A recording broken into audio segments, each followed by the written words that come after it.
the kite and ready to fight! Yeah! Hey guys, it's me, Alexa from Alexa Plays Games. Today, I'm so excited to share with you guys some tips and tricks for using one of my favorite hypercharges, Janet's Hypercharge. As soon as Janet's Hypercharge was released, I promptly bought it on all of my accounts because I didn't care if it was good or bad. I just love Janet so much. But to my genuine surprise, I was amazed at how good it is.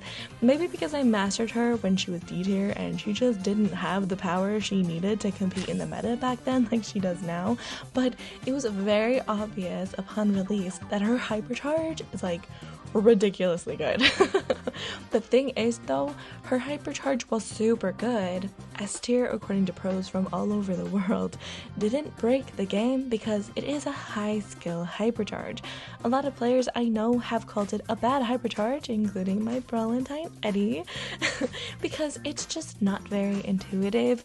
Most Hypercharges are very easy to figure out and thus obvious whether they're good or bad. But when it comes to Janet, a lot of people buy it and then regret it because they didn't know how to use it to its fullest potential. I also realized as soon as I got it that it had amazing capabilities, but I just didn't know how to wield it properly. So I pushed my mini Janet from Gold 1 to Gold 3. That's my 5th time getting a master title twice on my mini account. I know I need to touch grass just so I could figure it out, really learn how best to use it and what build goes best with it. So this Hypercharge guide is going to be a bit different from my regular guides because the focus today is on her Hypercharge.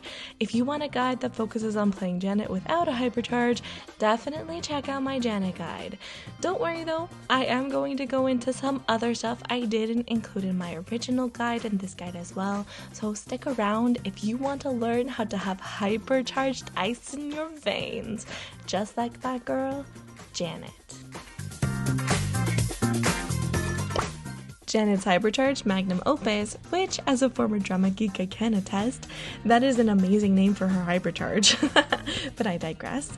Magnum Opus, on top of the speed, damage, and shield buff, allows Janet to have full movement control during her super.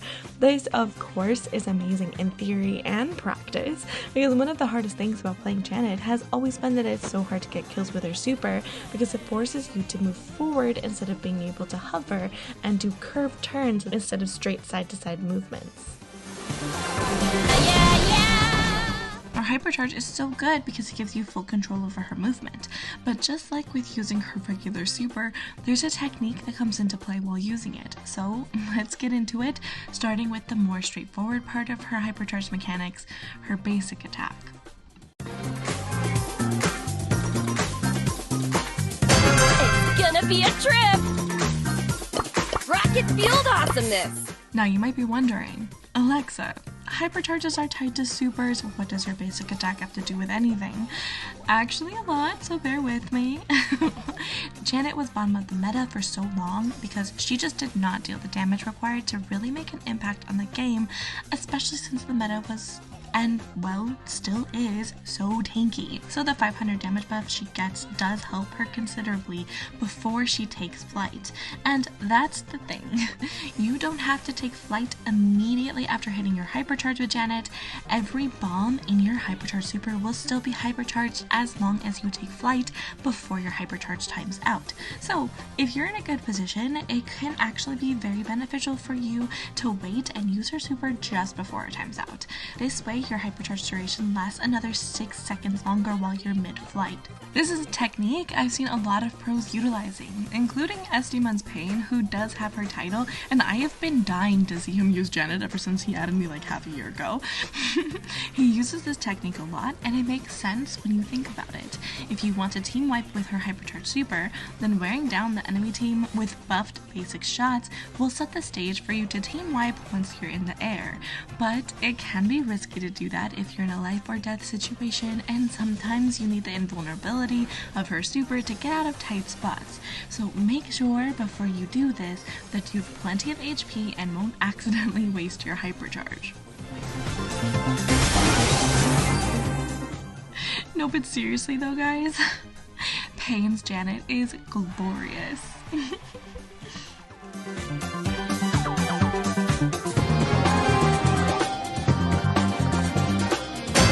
Let's rock this out! Now for the hard part. Janet's Hypercharged Super. So what is this technique you've been talking about, Alexa? Well, to understand it, you need to understand how her super works in the first place. Janet flies for a total of 6 seconds, dropping 6 bombs over the heads of her enemies until finally she drops the final 7th bomb when she lands. This still applies to her Hypercharged Super. The only difference is that now she can hover and control better where those bombs land. But moving during your Hypercharged Super is the difficult part. Between each bomb, there is a pause, and during that pause, that is the best time to reposition. Because if you try and move while the bomb is falling, you're essentially going to throw it somewhere you may not have intended on throwing it. It's easiest to hit your target when you're hovering straight above their heads. So, mastering Janet's Hypercharge, which isn't surprising seeing as she is a pop star and all, is dependent on feeling the beat of her bombs. And once you familiarize yourself with the beat and moving in pace with it, it can be very easy to hit your target and get double kills and even team wipes, since every bomb drops much like the beat of a metronome.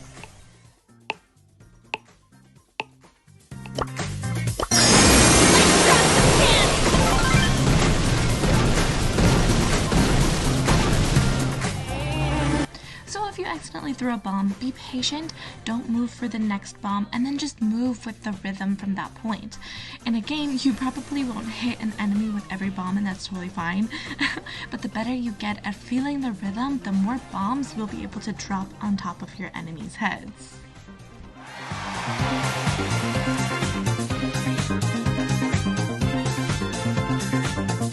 This is your pilot speaking. Since I made her guide, my thoughts on her build have evolved. This is now my definite favorite build. Do I use it on absolutely every map? No. But having played Janet way more and developed my own unique playstyle when it comes to playing Janet, I can honestly say this build suits me best. Now, you might think I'm a weirdo for that and go down into the comments and say, well, pros use this build. And I mean, that's all well and good, but the way that I learned Janet was much different from most pros because I mastered her when she was bottom of the meta, while most pros mastered her back when she was freshly released and broken. I had to get creative playing with her in order to find value for my team and discovered my own niche for playing Janet that I will admit I never see anyone else taking advantage of. So yeah, listen to the pros and their advice, but hear me out. My build cooks, trust.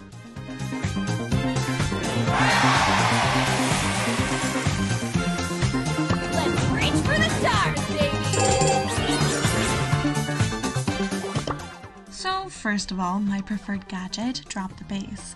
It still is the best gadget, even after the gadget rework in my opinion, just because there is such a wide array of uses for this gadget. It reveals enemies in the grass, much like Sandy Super, so it's perfect for grassy maps, but it's not just useful there. It's also useful for tanking shots when Janet lands, which is when she's most vulnerable. Sure, it doesn't really kill them unless they're really close to dying anyway, but it also denies healing to pesky enemies hiding behind walls to heal up. It covers a very large area, which means you can also use it to push your enemies out of the grass and force them back into their spawn, even if there's no grass. So pretty much, this gadget doesn't just help you, it helps your teammates out a lot as well, and makes you a better team player. With the gadget cooldown, you just need to be familiar with the best places to activate your turret so it doesn't get destroyed so easily, and you can maintain control of that area for longer. I've learned with the gadget reset that your gadget will last for 10 seconds. So that means if you're good at placing your turret where your enemies can't destroy it, the cooldown is only really 10 seconds. But if you're too reckless with it, it does feel pretty punishing having to wait another 20 seconds. So you need to make every gadget placement count while using drop the base. Even so, it's still the best gadget easily. You're low. Victory!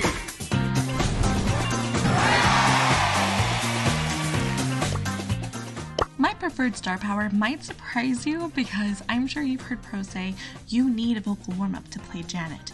That is not true. Do I think the speed that Janet charges up her basic is too slow without vocal warm-up? Yes, but I also think that should just be part of her mechanics to begin with, and they should rework the star power with a different ability that provides some actual value to her kit. But I digress. I don't think you need her basic to charge up faster to play Janet well. It gives her a higher skill cap, yes, but it's not necessary. But in my possibly highly controversial opinion, Stage View pairs best with her Hypercharge, hands down. Because if you want to team wipe with her Hypercharge, you need to be able to find the enemies quickly, seeing as you only have 6 seconds to do so. So Stage View makes it so your enemies can't hide from you and wait for your Hypercharge super to time out. While I was making this guide and I switched to the other star power, I missed Stage View so much, unless there was absolutely no grass on the map at all. To quote my knight in shining armor, Jotaro Kujo, when I used Stage View when I picked Janet for double swoosh during the last Mega Pig, he said on VC, "Holy Stage View!" as I was using my super to damage the enemy team and reveal their hiding spots. Her gadget provides plenty of support, but when your gadget is still on cooldown, you can still provide visibility to your team with this star power. If anything, it's better than the support you gain from her gadget, because her gadget can be easily destroyed, but her super? Yeah, she's invincible, and she can reveal an even larger grassy area. The best part is the enemy team doesn't know you're revealing their location, unlike with Tara's psychic enhancers, where you'll know she can see you because an eye appears by your brawler. Janet's enemies don't get any clue whatsoever, even though Janet's super lasts 2 seconds longer than Tara's gadget. It's crazy value that I love taking advantage of. You're low.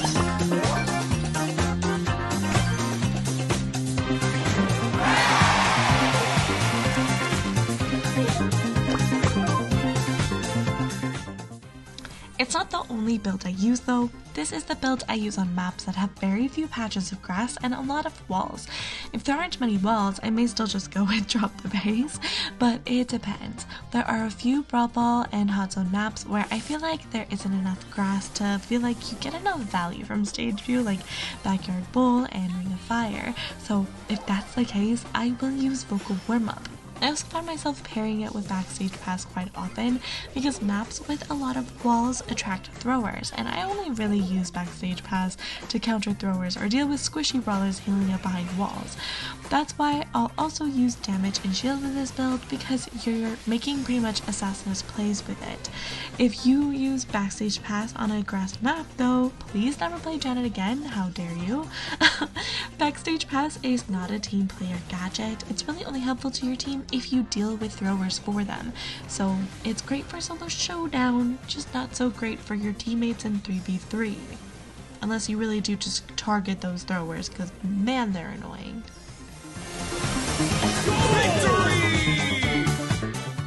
Her gears are now pretty hard for me to really comment on right now because of the gadget rework that just happened. Because I have used the +1 gear on her pretty much always. I don't know if the cooldown reduction will be worth it post rework, although I'm gonna say cautiously that it will, but if I don't feel like it's really making a difference in the future, I haven't really been able to tell whether or not it's helping in the past few days. So I haven't really made up my mind about it yet. I may just swap it out for speed since Janet thrives so much on grassy maps with Stage View. Also, the only person allowed to get health gear for Janet is Eddy. No one else is allowed. Understood? Understood? Since in my original guide I talked about who she counters and who counter her, I felt like you guys might like it if I share a few synergies instead. Eddy and I play these synergies in Showdown primarily while pushing for the Ultra Box, but you could play them in a lot of different modes. We've actually tried them in a lot of different 3v3 modes as well. The first synergy is, as you might have guessed, Doug and Janet. For a while, I joked that it was our F-tier brawler comp, but alas, I can't say that anymore for Janet. But Doug and Janet are both really good on the same grassy maps, and they inherently make up for each other's weaknesses, making each other stronger.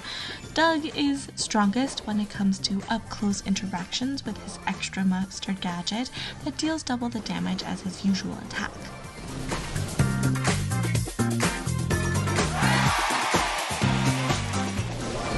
While Janet is strongest at her max range, poking enemies and wearing them down.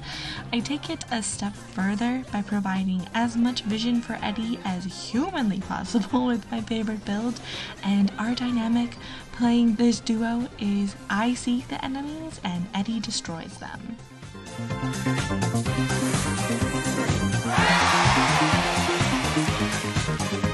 Rock this out!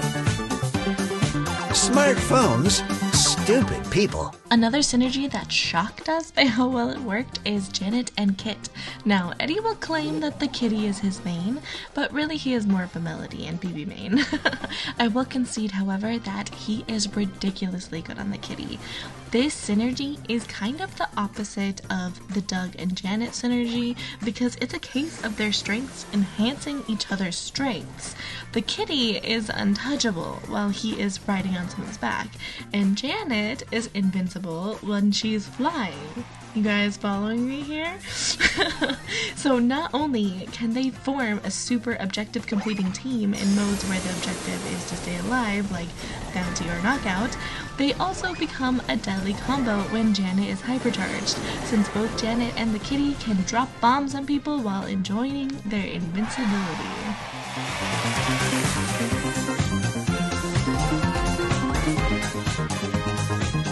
Brace for impact! So, there you have it. That's everything you need to know to use Janet's Hypercharge to the fullest. A big thank you to Eddy, Lexx, the captain, and Jotaro Kujo for the help while making this guide. You're my goats. If you liked this video and want me to make a guide for another brawler, make sure to leave a comment or join my Discord server, link in the description, and let me know. I love hearing from you guys. I am working on some other guides, so stay tuned, but until then, play later guys. Mwah!